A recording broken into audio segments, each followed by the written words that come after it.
Right, here we go. Chapter 18, Rabbit Droppings. We want Stink! We want Stink! Chloe peeked through a gap in the curtains. There was a huge crowd of people outside their house. News reporters, camera crews, and hundreds of local people waving large pieces of cardboard emblazoned with slogans. Stink for Prime Minister! Mr. Stink forever! We love you, Mr. Stink! Vote for Mr. Stink! Mr. Stink's appearance on television the previous night had obviously had an enormous effect on people. Overnight he had gone from being an unknown smelly tramp to a hugely famous smelly tramp. Chloe put on her dressing gown and raced down to the shed.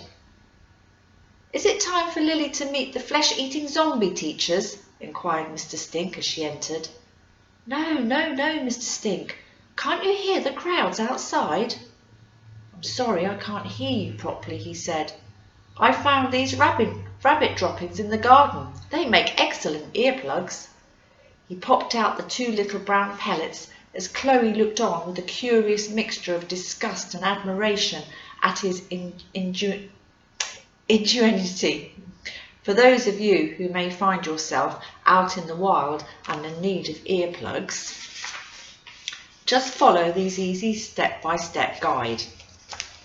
Right, Nanny's got it here, look. There's the pictures. I'll just read what's underneath. It says, first find a friendly rabbit.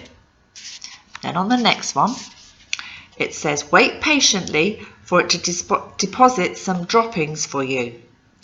Then the one with him placing it in his ear.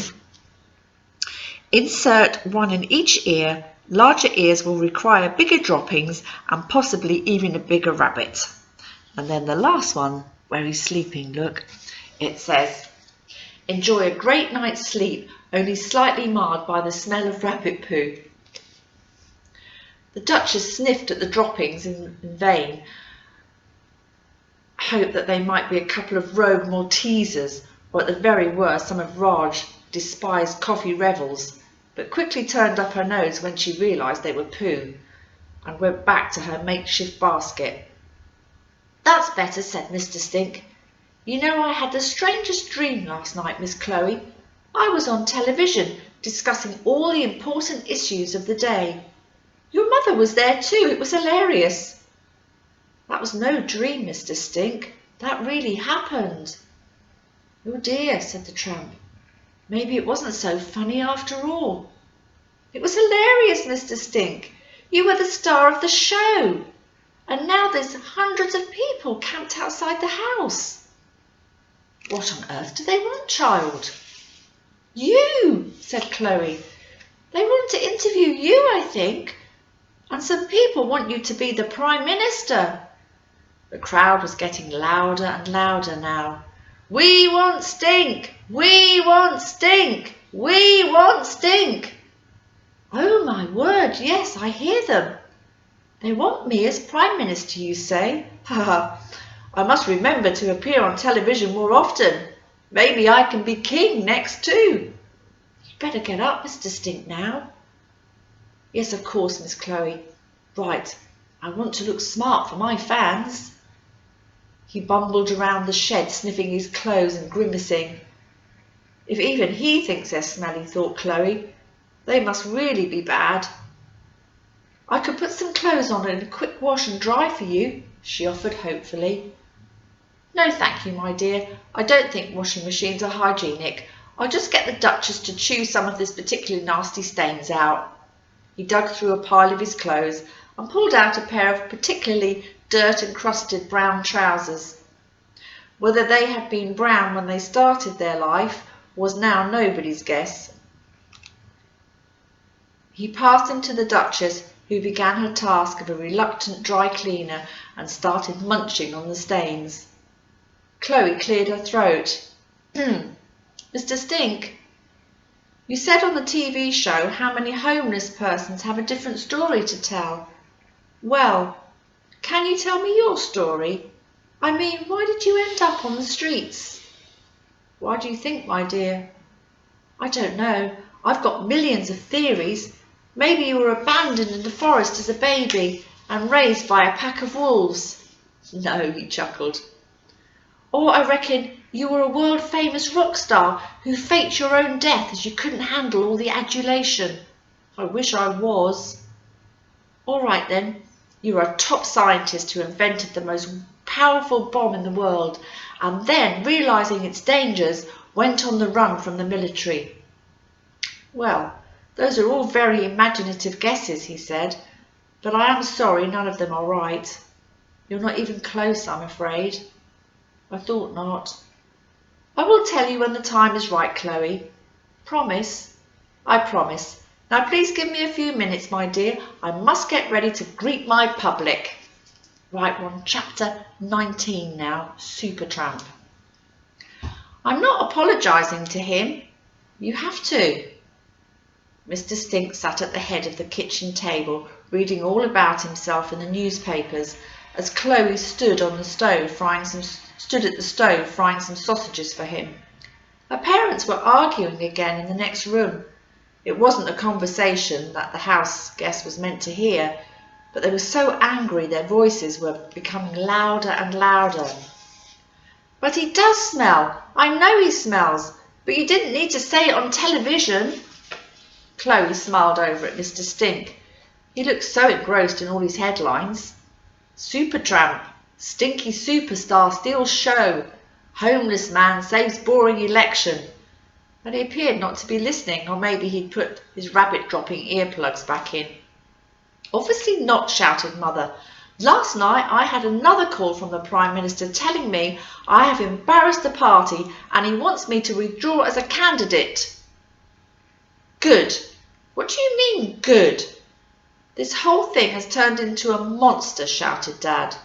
"What? I'm not a monster." "Yes, you are. Monster, monster, monster." "How dare you!" screamed Mother. "Go and apologise to him." "No, apologise." For a moment all you could hear was the sizzle of sausage fat and lard in the frying pan. Then slowly the door opened and Mother oozed like slime into the room. Her bouffant was still not what it was. She hesitated for a moment. Her husband appeared in the doorway and gave her a stern look. She did a little theatrical cough. "Ahem, Mr. Stink," she ventured. "Yes, Mrs. Crump," replied Mr. Stink without looking up, still engrossed in the papers. "I would like to say sorry." "What on earth for?" he inquired. "For what I said about you on Question Time last night, about you smelling of all those things. It was impolite." "Thank you so much, Mrs. Call me Janet." "Thank you so much, Mrs. Janet. It was rather hurtful, as I do pride myself on my personal hygiene. Indeed, I had a bath just before I went on the show." "Well, you didn't really have a bath, did you? You had a pond." "Yes, I suppose you're right. I did have a pond. And if you so wish, I will have another pond next year, so I remain perfectly clean." "But you're not clean, you're began Mother. "Be nice," interrupted Dad forcibly. "You don't know this," said Mother to Mr. Stink, "but after what I said on Question Time last night, I have been asked by the Prime Minister to pull out of the election." "Yes, I do know that, actually. I heard you and your husband arguing just a moment ago in the living room." "Oh," said Mother, uncharacteristically lost for words. "Sausages are ready," said Chloe, trying to save her mother from further humiliation. "I'd better be off to work now, love," said Dad. "I don't want to be late." "Yes, yes," said Mother, waving him away distractedly. He discreetly picked up a couple of slices of bread and slipped them into his pocket on the way out. Chloe heard the front door loudly open and close, and then the door to the room under the stairs very quietly do the same. "Just 7 sausages today, please, Miss Chloe," said Mr. Stink. "I don't want to put on weight. I have to think of my fan base." "Fan base?" said Mother in a barely disguised jealous rage. The telephone, which had been crouching on the table, doing very little, suddenly sang its little song. Chloe picked it up. Croom residence, who is speaking? Is it the Prime Minister? Mother's face lit up with hope, and even her bouffant seemed to perk up a bit. Ah, yes, I knew my darling Dave would change his mind. He wants to talk to Mr. Stink, actually, continued Chloe. Mother's smile turned upside down. Mr. Stink picked up the receiver with a nonchalance that suggested he often received calls from world leaders. Stink here? Yes, yes, oh yes. Mother and Chloe studied his face like a map, trying to read from his reactions what the Prime Minister was saying. Yes, yes, yes. Oh yes. Thank you, Prime Minister. Mr. Stink put the receiver down and sat back at the table to resume his now daily task of reading about himself in the newspapers. Well? Asked Chloe. Yes, well, chimed in Mother. The Prime Minister has invited me to go for tea at number 10 Downing Street today, said Mr. Stink matter-of-factly. He wants me to take over from you, Mrs. Crumb, as the local candidate. May I have those sausages, please, now, Chloe? Right, we're on chapter 20. And you'll just stop it there.